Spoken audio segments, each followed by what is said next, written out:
Hi, Polly. Hello, How are you doing today? I am well. And Yeah, yeah, although it's a little rainy out there, but we're doing good here. I was going to say, what's the best thing that's happened to you today? Um, I got my teenage children off to school. Oh, that's always good, isn't it? It's always good when they manage to make it on the bus, and then I get to have the rest of my life. That's a good thing. I have so many questions for you. And the Yeah, first is, can you explain exactly what it is that you do as an animal communicator and Reiki master? absolutely. So I'll start with animal communication first. Okay.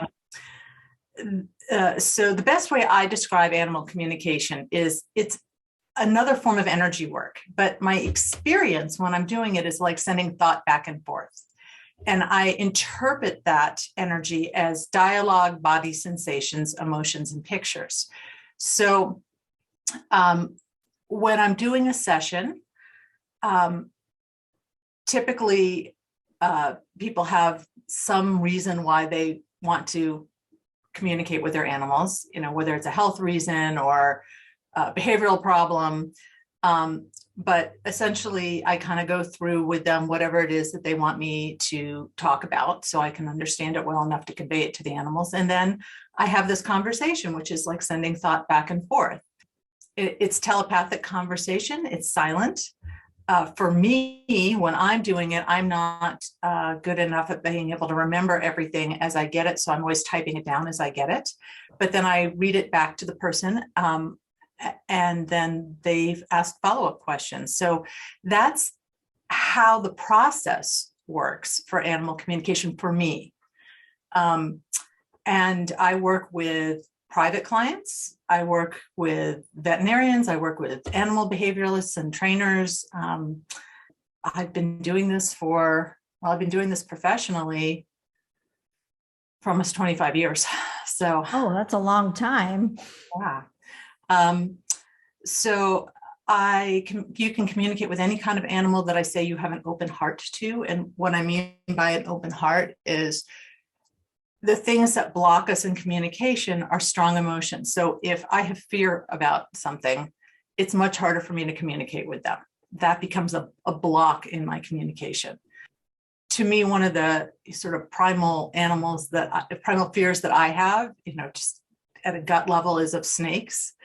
And so, of course, the universe put me on a property where there are just a ton of snakes all over the place. Oh, And so initially that was really hard for me because I did not have an open heart to them. And all I thought is like, snakes. But even living with them over these years, I've learned to be able to do it with them. So I think the type of conversation you have might not be the same with every species of animal, but the fact that you can interact with them and communicate on some level, I think that's possible. And I think it's possible for everybody. I don't think it's just one, certain special people that can do this. So that's how I describe animal communication. okay. And I don't refer to myself as a pet psychic. Some people that do this work will refer to themselves that way. That doesn't feel quite accurate to me in that I don't know what's going to be happening in the future. To me, it is a conversation the same way I'd have a conversation with you. And I'm asking you, like, how you doing and how do you feel? And tell me about this. And that doesn't make me psychic. That just makes me having a conversation with you. That's why I refer to myself as an animal communicator. The Reiki is a different type of work that's energy healing. And it is very either done hands-on or it can be done remotely, but it's super gentle working with the flow of the energy in the body. And we all have energy bodies. We all have flow of energy in our body. And when there are blocks in that flow, it can create physical issues, emotional issues, behavioral issues. And so it's working to reestablish that flow. I know that Reiki is used on humans. Is It it, is absolutely. is it different with animals? The process is not different, but animals clear their blocks much more quickly generally. Oh, So Reiki sessions with an animal maybe very short. Whereas if I were working with you on a table, I could work for an hour doing Reiki and you'd be like, oh, really? Are we done? I mean, so, that's true of a lot of modalities, that when you work with animals, you have to work lighter or shorter periods of time. I would say it's more on par with working with infants, where you also have to work lighter and for shorter periods of time. Generally speaking, I mean, there are a few exceptions to that, but generally speaking, but the process of it is exactly the same. So are you kind of a modern day Dr. Doolittle? Have people called you that? People have called me that. I mean, yes, in that I communicate with animals and they communicate back with me. Certainly people have thought of me in that way. What do animals talk about normally? I can answer this two different ways. One, within my work, it is really specified to whatever it is that is being asked of them. So I'll give an example. Yeah. If there was a dog with a behavioral problem, animals, there are lots of different reasons why they could be exhibiting a behavior. So I am trying to understand from their perspective, what's causing this? Are you in pain and this is a sign? Are you scared about something? Did something happen that you don't understand? So from my side, I'm trying to sort of problem solve, going, hey, what's causing this? And then and this I would say is very similar to having conversation problem solving with people, based on what they're saying, to either give them information about, oh, I don't want to go out the door anymore because somebody scared me out the door. Oh, well, let me tell you that now we know we keep that whole area safe, and I can create a mental image of you walking in and out and it's all safe. Like, I got it. Somebody was out there, but we're not going to let that person out there anymore. Okay. Or I have pain and I don't want to go outside because when I'm outside, it's harder for me to walk on the surface, uneven surfaces. And so I don't want to go there. Oh, okay. Now the person knows I need to go get this pain looked at. Yeah. So within my work, it tends to be very specific. Within my own household of my animals, it's pretty all over the place. It is from when there's a problem to, I think the other dog is a jerk. I mean, it's all of it, they're all individuals. And I often say that any animal runs the gamut of the same thing that people are like, because some of us are really deep and some of us are really shallow and some of us are really gregarious and some of us are really reserved and some of us have had bad things happen to us and some of us have never seen a bad thing in their life, and therefore they're like, why could there be a problem? So it's really, it's as varied as talking with 100 different people on the street. Yeah. So are the animals pretty cooperative? In terms of communicating? Yeah. Yeah, because it's not, a lot of people think, oh, is this weird that somebody is talking to my animal? It's not. The way that I'm communicating, everybody does that. So they pick up on this stuff from us all the time. It's just, are we being clear about what we're sending? Are we being aware of what we're sending? And, how much are we understanding that we're getting back? So it is not, first of all, generally not weird to them that somebody is talking like this, but it might be, I don't know who you are. There might be some reserve at the beginning in a conversation of, I have to introduce myself. I'm a stranger. Yeah. Like humans. Exactly. Yeah. Right. Right. There are a few occasions that I would say conversations don't at least start off in an easy manner. Typically, if an animal's really afraid, if I were at a shelter and animals were stressed and didn't want to talk to me, I wouldn't go, oh, I can't talk to animals. I would say, okay, I'm going to have to really take my time with this animal and let them know I'm trustworthy and I'm here and I'm watching you, and I gain their trust, right? Yeah. Also, if animals are being used to being seen as objects, which is 100% never what I'm going to see in my practice, because nobody is coming to pay for an animal communicator who thinks of their animal this way. But I can think of it more about wild animals. Where I live, there are a lot of coyotes. When people see coyotes, they're not trying to think, hey, who are you?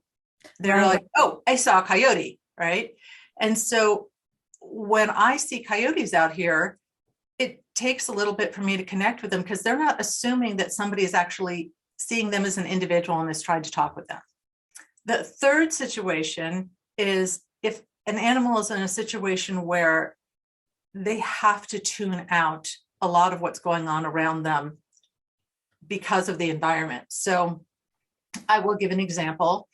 This was long ago, and I have to say it's not a place that I would, in this amount of time, I have learned much more, and I wouldn't go to this place. But when my kids were very little, we were on vacation in San Diego, and I was willing to go anywhere where they could run and scream and be insane because they were blowing off energy. So one of those places was SeaWorld. So we went to SeaWorld, and because I'm an animal person, they have the Clydesdale horses, and I'm like, I want to go see the horses.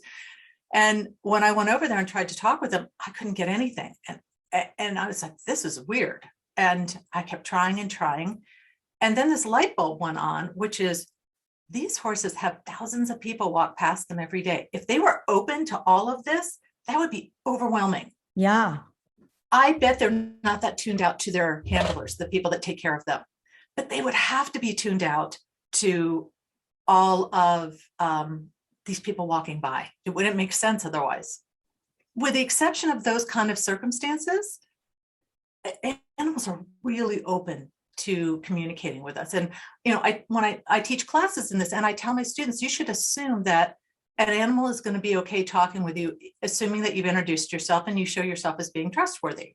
That individuals might be, again, more reserved or more gregarious. That's possible, but that they are not open to it. No, generally it's like, hey, you're looking at me, you're talking to me, you're thinking about me. Yeah. All right. I'll talk to you.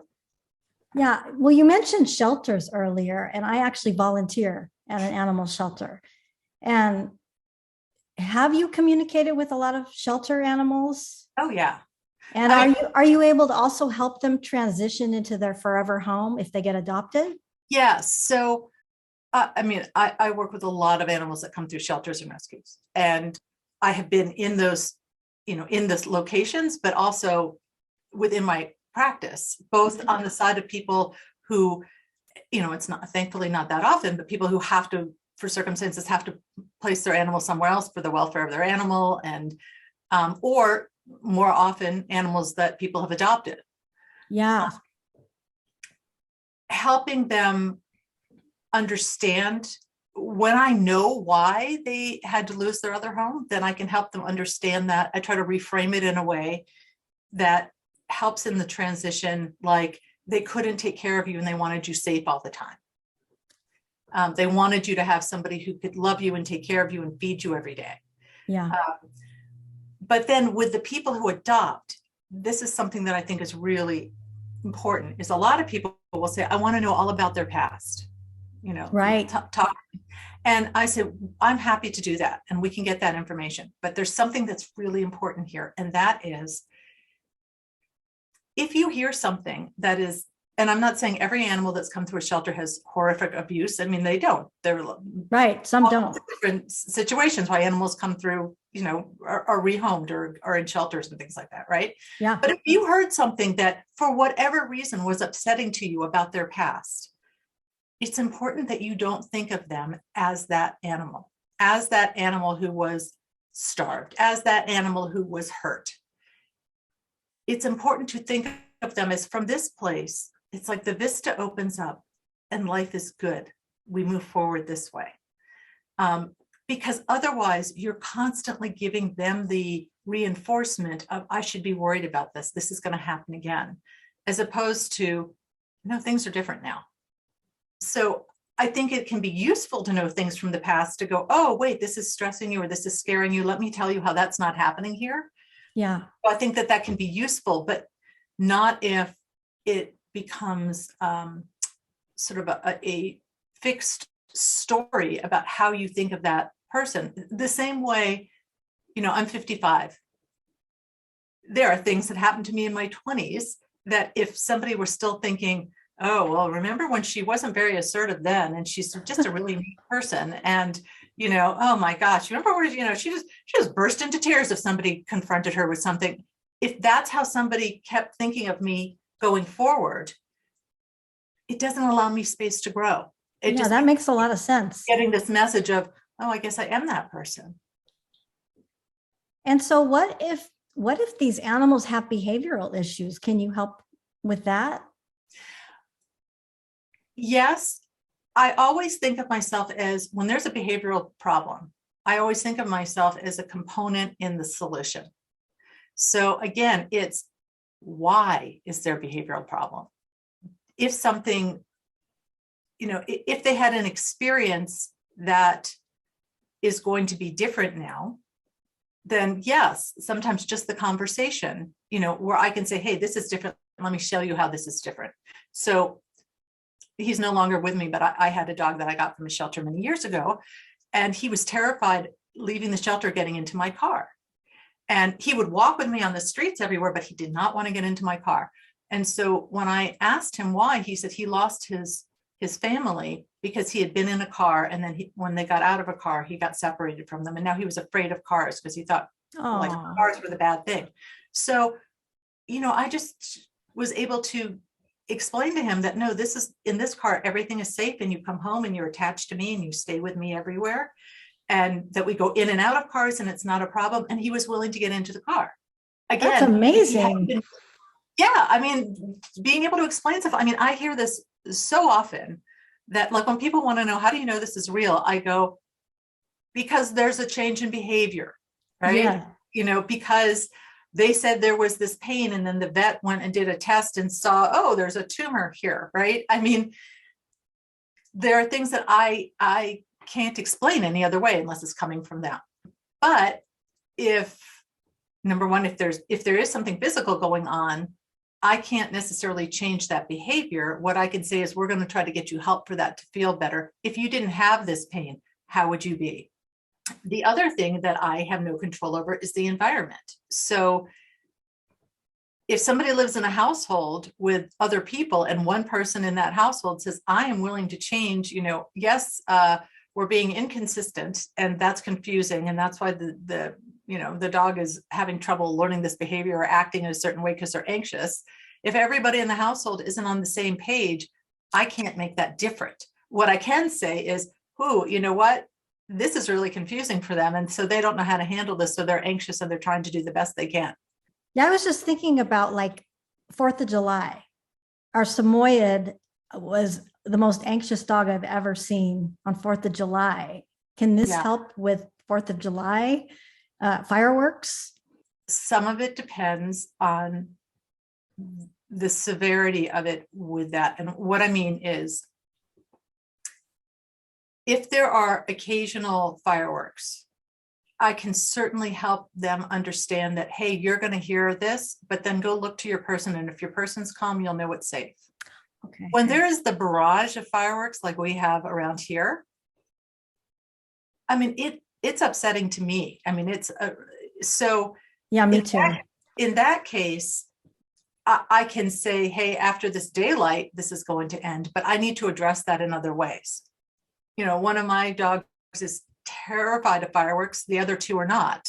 That dog, thankfully we've been able to work with that through homeopathy, and, he does great with fire. Last 4th of July, I was out weeding with him with fireworks going off all over, and he was just completely chill with me. That's why I say it just sort of depends on what the situation is. And what about dogs that are about to have surgery or after surgery? I really love doing just explaining that stuff, because this is a great reason to use animal communication. We know all these things that are happening for them. We know that we're going to do this surgery because you have this pain, and we're going to make it stop, or this is weaker and we're going to make it stronger, or they don't know that. They don't know why they're going to the vet. They don't know any of the things that are happening. And so being able to talk to them beforehand, I think, is the best.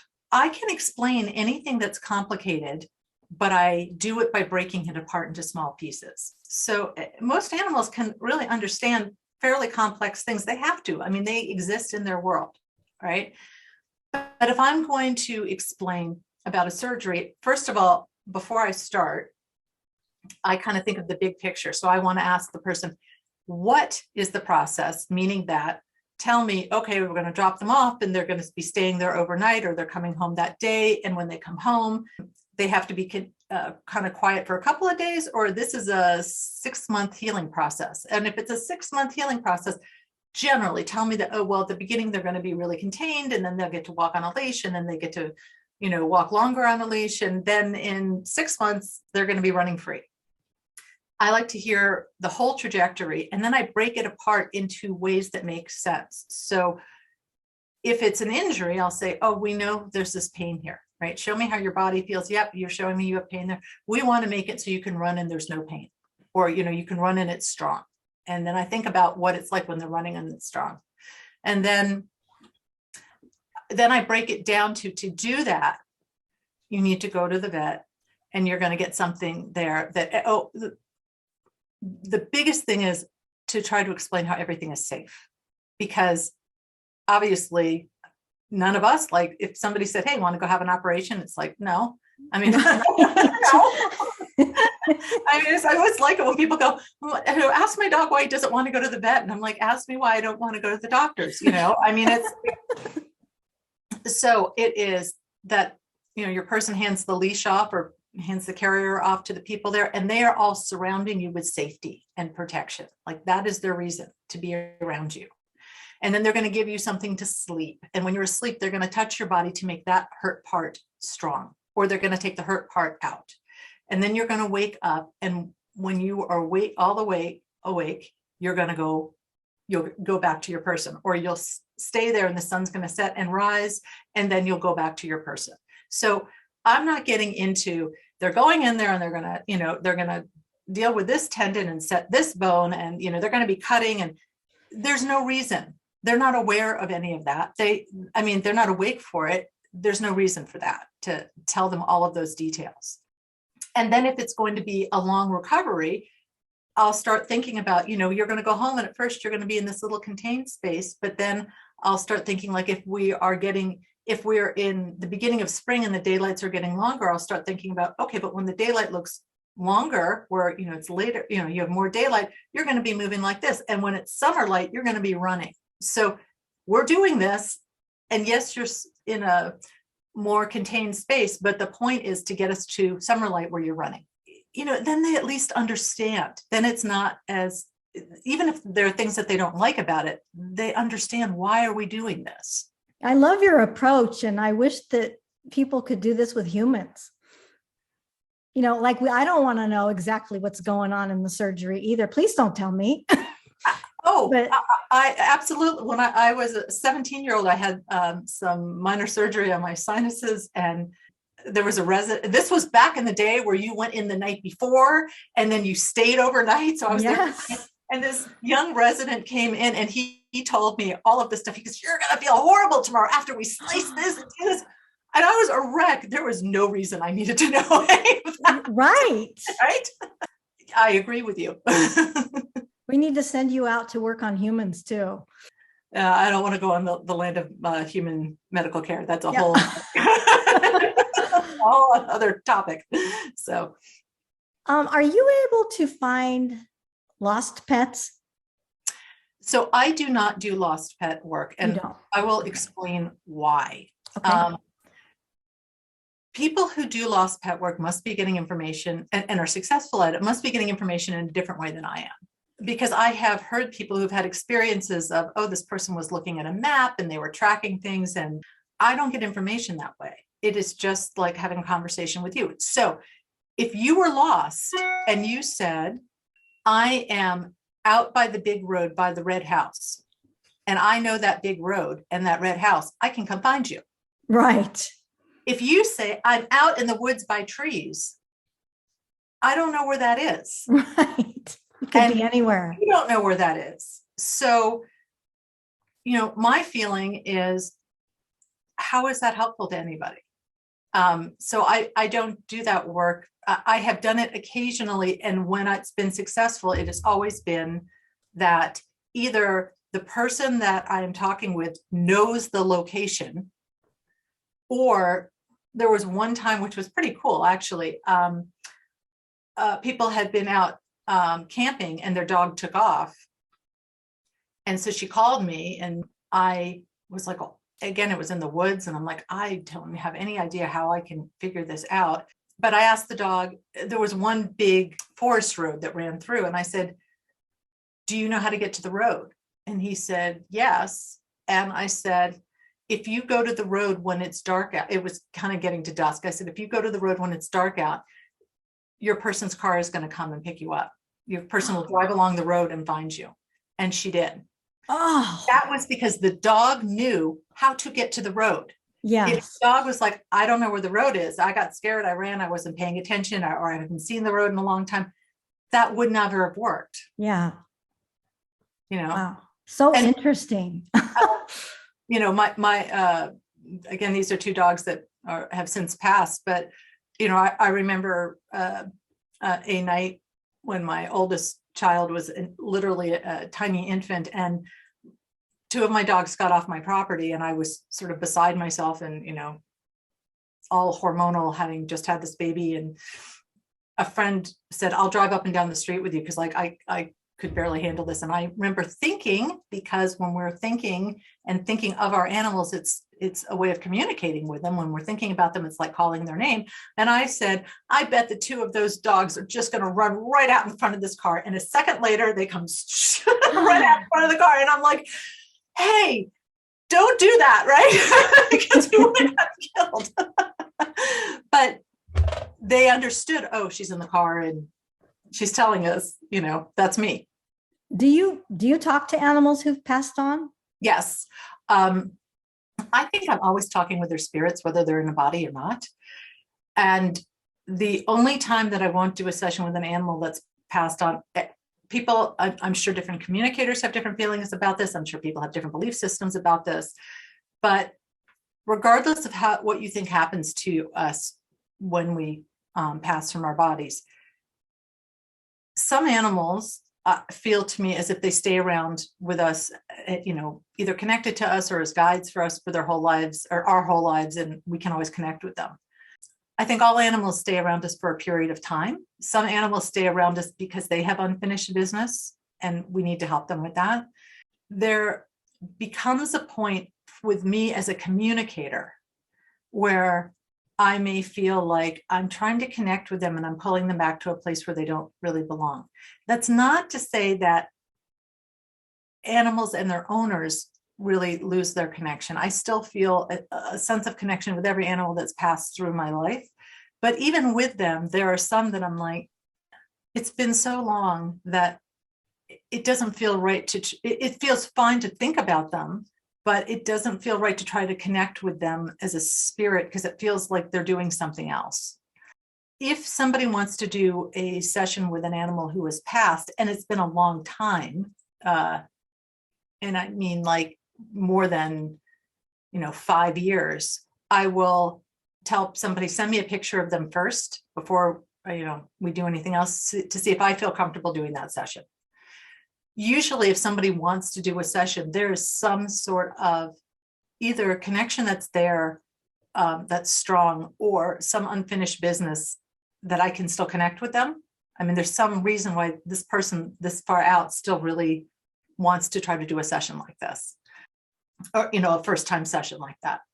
Most of the time I can do that. But there are a few times that I'll say, I'm not comfortable doing it, but there might be another animal communicator that would describe that differently. Can you talk to more than one animal at once? Yes. Typically in a session, I don't, but I will if we're talking about one subject. So, hey, guess what? There's a house guest coming and you guys have never seen a house guest here before. Let me tell all of you about this situation. We're all moving. There is a baby coming. We're all talking about one thing. I need to give everybody this information. You all may have different questions, but I got to tell everybody the same thing. Okay. And what about with animals that have passed on? Can you talk to more than one at a time? Because I mean, we lost 3 in the last 2 years. I have I'd love it if you could talk to them.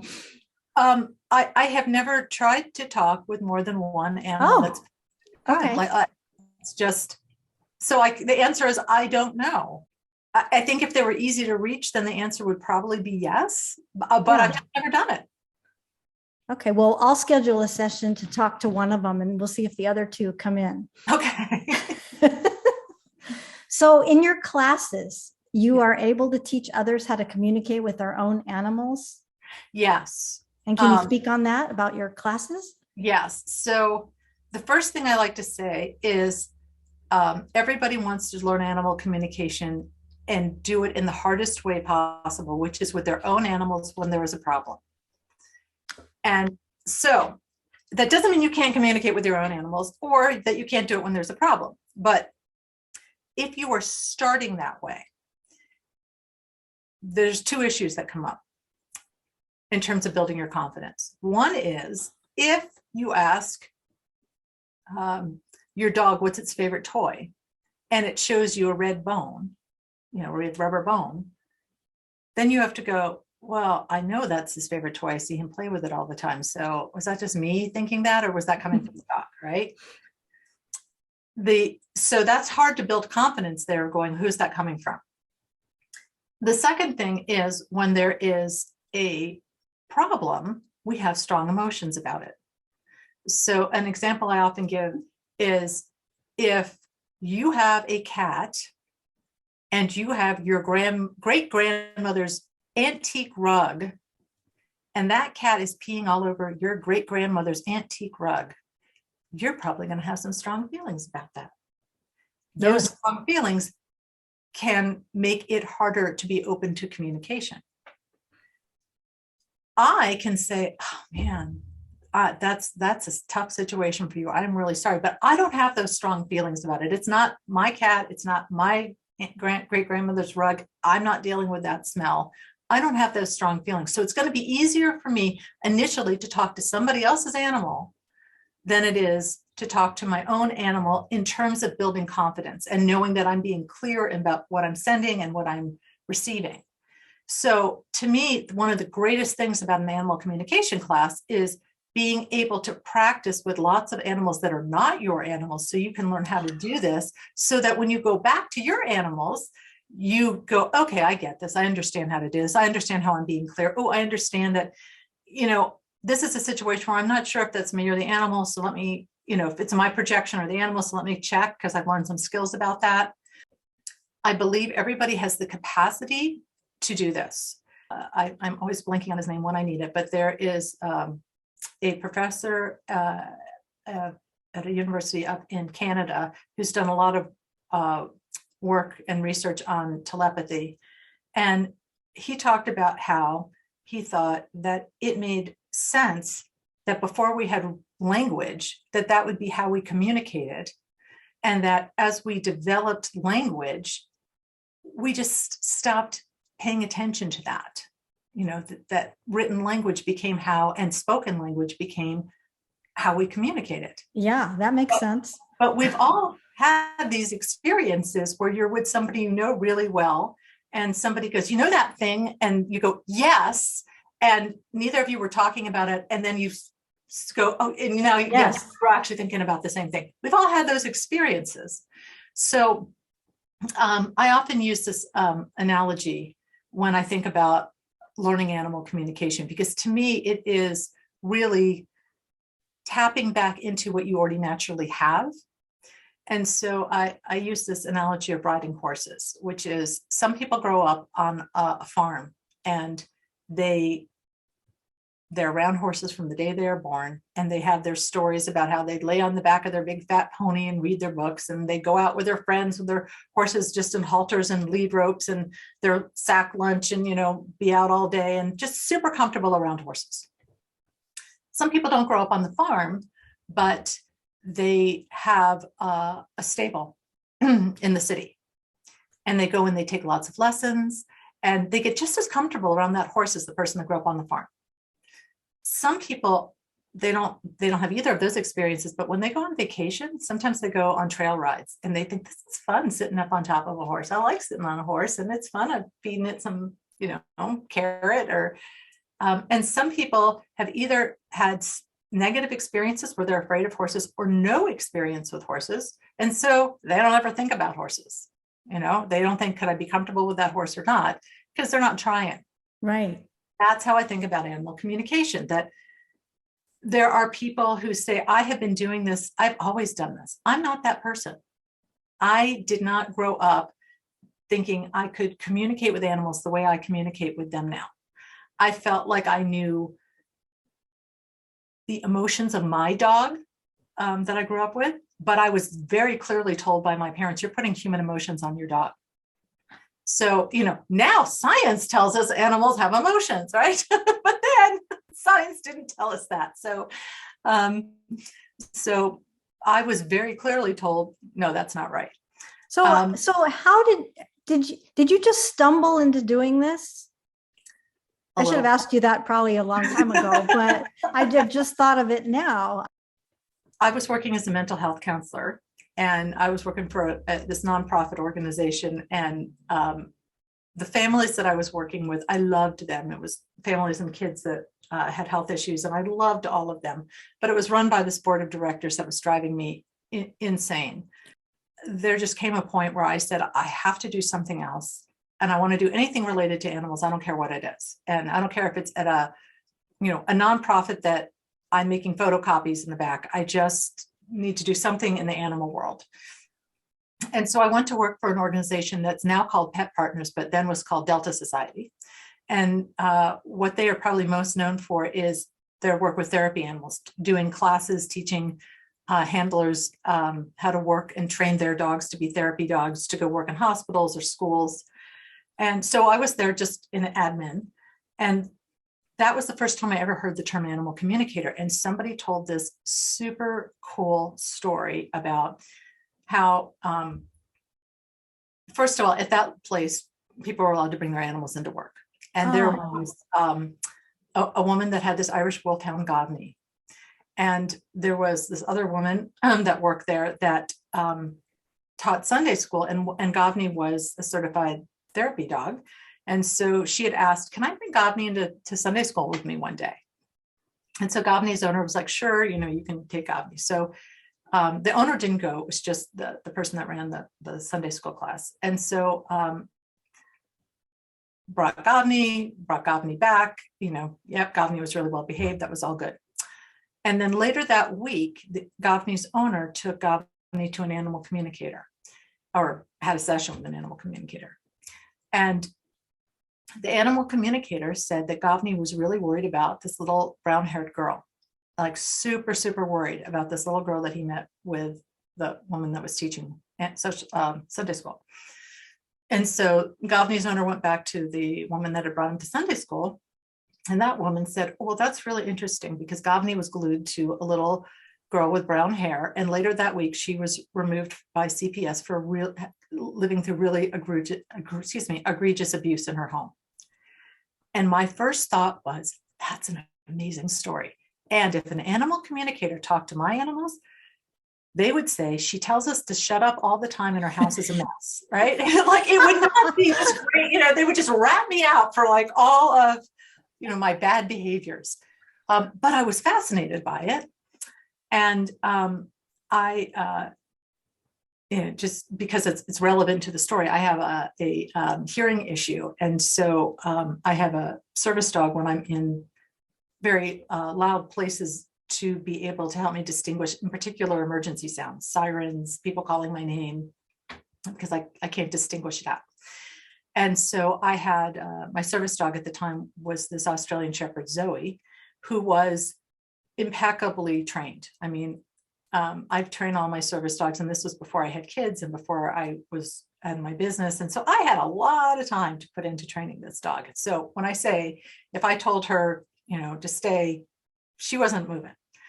So I knew that there was a talk by somebody who's a pretty well-known animal communicator, Penelope Smith, who had written a lot of books and really kind of, I think, brought animal communication to the place where people know about it to the extent that they know about it now. And so I wanted to hear her talk. And I went with Zoe, my Aussie. And during the talk, she said, oh, I have a student that's teaching a class this weekend and there's one spot open. And Zoe got up and dragged me across the auditorium. And she would never do something like that. And it was to this woman. And, at one point, I had two things going on. One was like, oh, I'm so embarrassed because, if somebody's going to think my dog isn't well trained. And the second thing is like, she never does this. This is weird. And I said, I'm really sorry. I'm sorry for interrupting all of this, but I think I'm supposed to have that place. And she said, sure. So I went to that class and I started experiencing things that I could not explain any other way other than I was getting this from animals.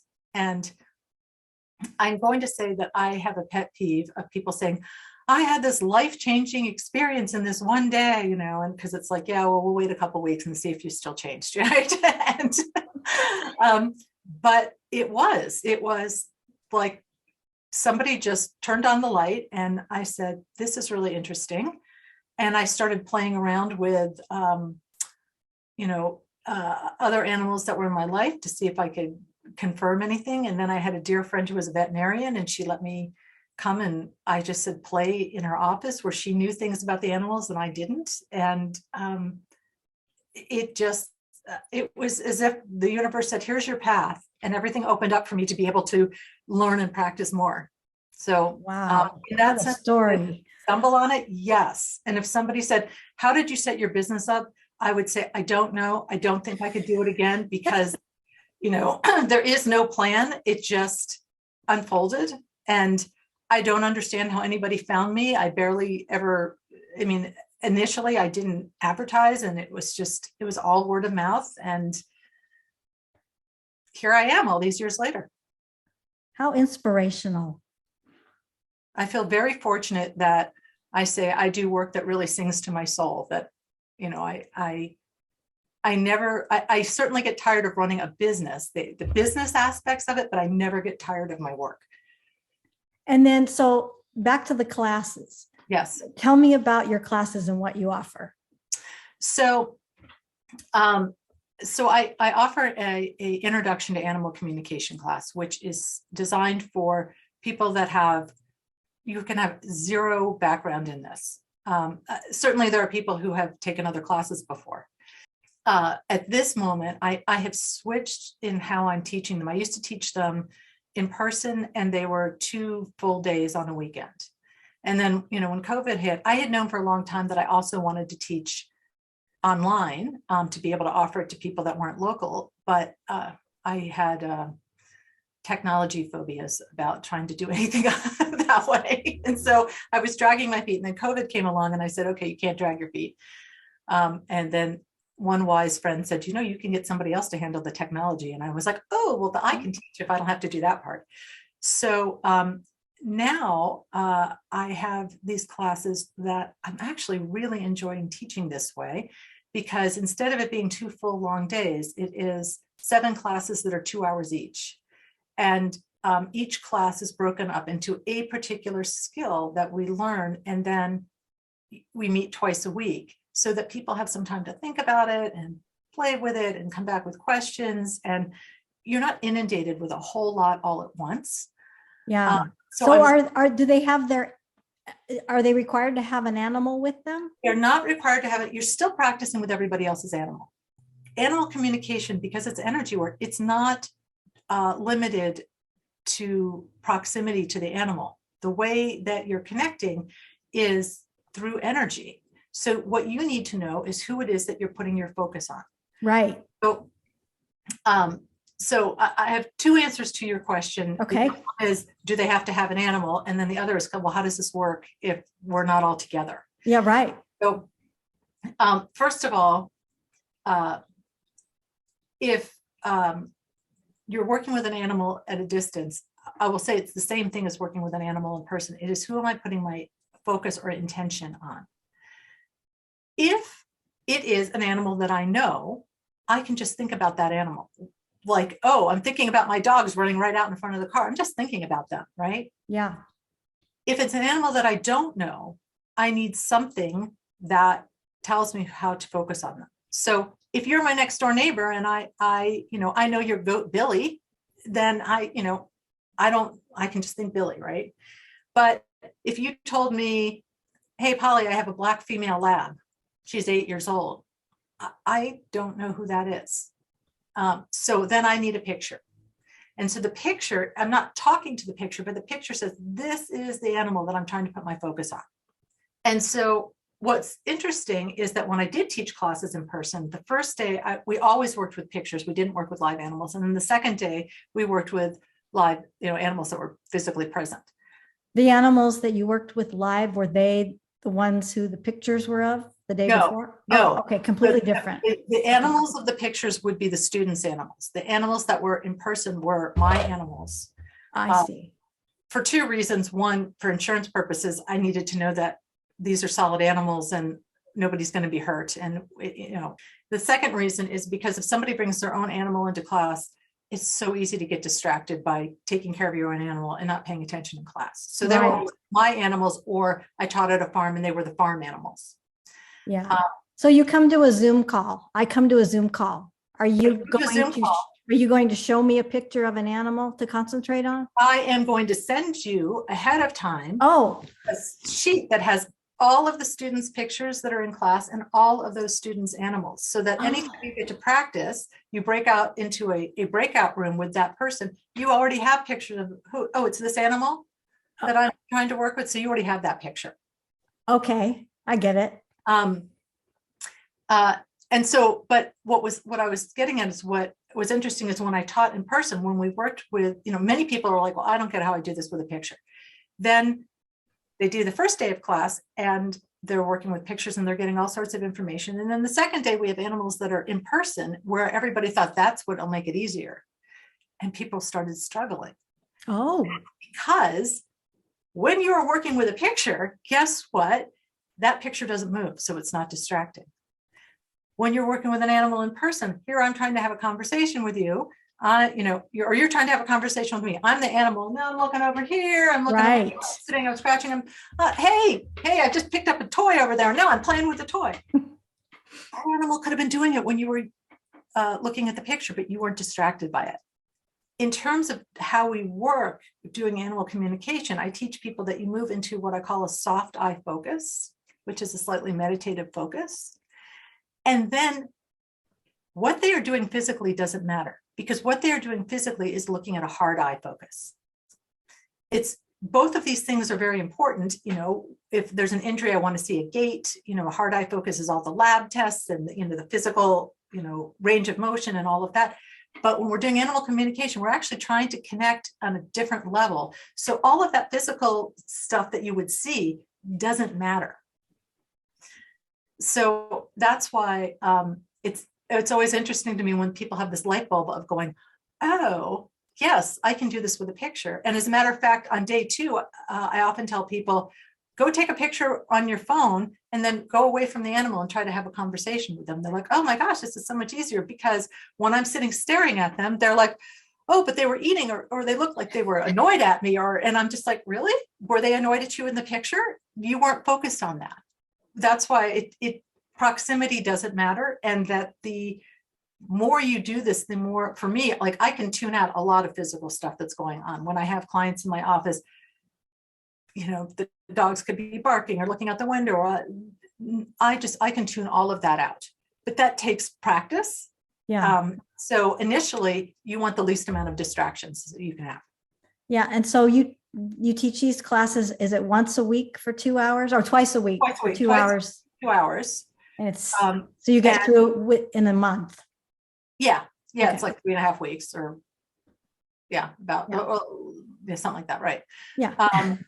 And the focus is on developing the skills of how do you most naturally receive information. And when I say that, there's different ways that you can interpret things, and everybody has ways that are more natural to them. So understanding what is the natural way that you do this, because that's the easiest way to start. And how do I be clear about sending things? I'm trying to ask this question. I'm trying to explain this situation. How do I do that in a way that makes sense to them? Because with that, you have the skills that you need to do communication. So that's my focus on that class. For many years, I have talked about, yes, I want to develop follow-up classes to that. I was just at that point about 9 years ago. I was actively developing some additional classes when I got divorced and I had 2 young kids, and I went, not going to be developing any classes. This is what takes all my time. So that is why I just have this one class. As I say now, they are teenagers. So, yeah, you know, my ability to do things, it will open up quite a bit in the near future, and then I'll go back to developing things. The other classes I teach are Reiki classes, although I have not taught any of those through COVID, because I teach Reiki classes in person, and you're in such close proximity that I have not yet felt comfortable having people in a small room doing that kind of work at this point. That makes sense. And the Reiki that you teach, is it for animals or is it for humans or is it for both? It is for both. So a traditional Reiki class is for animals. Is for people. So many people come to me because they want to do Reiki on their animals. So I teach a component in my first level Reiki about how to work with animals. And then in my second level Reiki, I incorporate animals into that too, even though so I basically tell you, here's the things that are going to be different if you're working with an animal in first level Reiki. And then in second level Reiki, when we are working on some of those skills, I incorporate animals into that as well, because I know that that's a reason that a lot of people want to come or want to use it. But it's not specifically just an animal class. And you can't do that online. People do, because it's all energy work. Yeah. And it's how I feel comfortable teaching it, but there are definitely people that teach online. I would say that I would feel comfortable teaching the upper levels of Reiki, but I personally learned in a small class, hands-on, and I knew when I walked out of that first class, I can do this. And I knew that my teacher saw me, and I knew I had experience and feedback, and it gave me a very clear feeling of, yep, I can do this. And that's what I want my students to have. So I have not been willing to budge on that, because it's something that's important to me. And I recognize it means I'll have fewer students, but that's how I would want to teach that. So one day you will be teaching it in person again. Yes. When COVID calms down a little bit more. Yeah, and it's, it's because it's the space I teach in for Reiki is a small room, and you are by nature touching each other. You are and breathing on each other. Right. Yeah. So I could, if I wanted to, find a space that I might feel comfortable teaching an animal communication class in.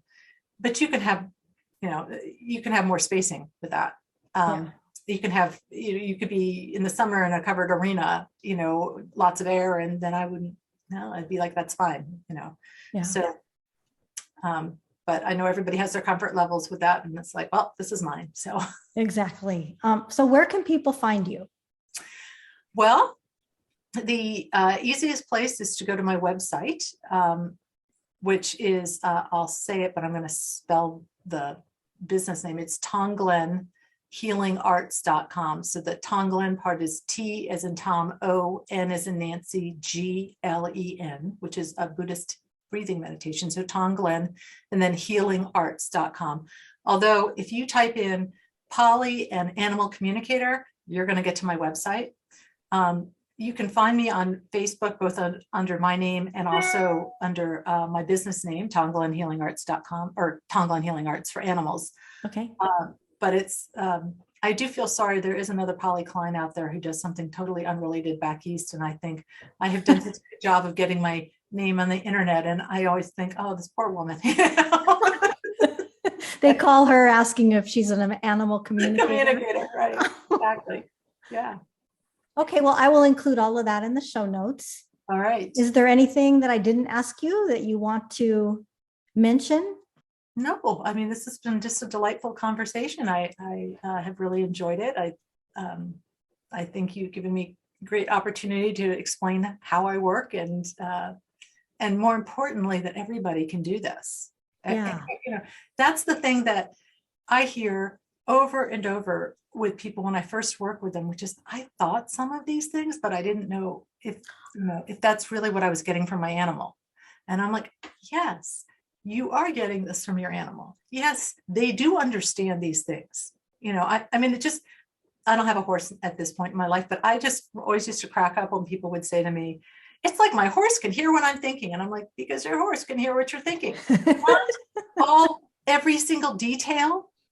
And also, they're not paying attention to us all day long. So it's not like, oh my gosh, they're listening to all this, because it's the same thing as, you can be in a crowd and people are talking and you're not paying attention to that. But, if I call your name, you're going to pay attention. Right. If I big emotional outburst, you're going to go, hey, what's going on over there? But most of the time, it's not about me. I don't care. I'm not trying to eavesdrop in on all of these conversations. Right. Yeah. So yes, they are always picking up on stuff from us, and we're picking up on stuff from them. It's just, do we dismiss it, or do we go, I think that's actually from them? That's so interesting. Okay. Well, thank you, Polly, for spending time with us today. I really appreciate it. You're welcome. And I hope to see you soon. I would be delighted to see you and work with any animals, past and present. Oh, that's great. Okay. Well, thank you, Polly. Have a good day. You're welcome. Bye-bye. Okay. Bye.